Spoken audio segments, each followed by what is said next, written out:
Good evening. First, I want to start off with early childhood.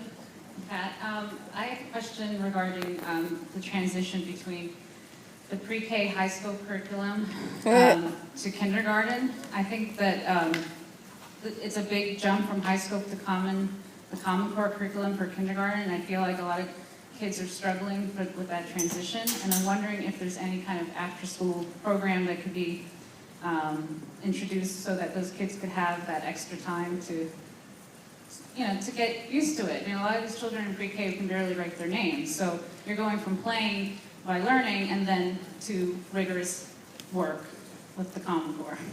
So I just wonder if that's something that we can talk about later.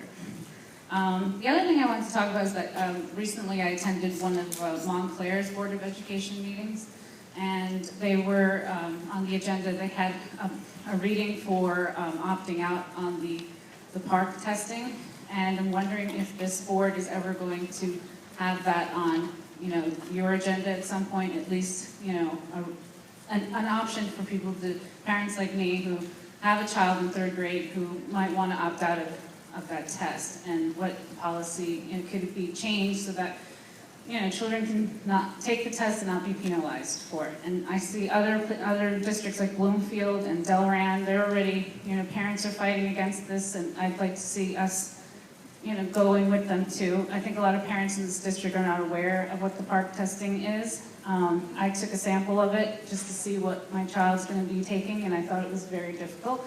The whole process of using a computer, if you're not used to typing, can be very hard. So I think it's something, to consider. The other thing I wanted to talk about was the trailers. I think at this point, we keep talking about suing the state and getting money to build buildings, and I'd like to see the current board members as well as the new board members start making strides to doing that. Either that or just talking to the city about abatements and getting some money to build some schools.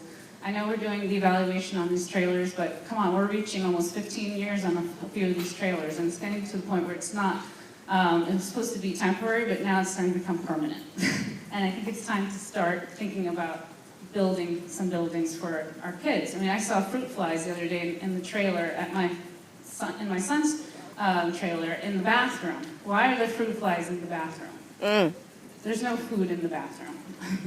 And the other thing I want to talk about, the caucus, I brought up the line item 7.20 for the approval of the Harvard leadership resident at the cost to not exceed $90,000 plus health benefits. Do you realize that some of our teachers don't even get paid that much, or some of the administrators in this district? So that's a very high amount for an internship. I don't care who it is. I don't care if it's a PhD or whatnot. You need to find money somewhere else. Do not use our tax money for this. And especially now, I don't think you shouldn't be approving this right now. This has to be something with the new board members. Don't leave it for them to later on have, $90,000 plus health benefits. It's pretty high. So I think you really need to not approve that, or try to find a donor or grant to pay for it if it's or take it out of their necessary. pockets. Well, I'd like to also send my best wishes to Mr. Valentine, Mr. Okokosili, and Mrs. Harrison Arnold. And I'd like to welcome Mr. Lyons, Mr. Richardson, and Mr. Torres to the board, and hope to see some positive changes. Whippa! I wish you all happy holidays.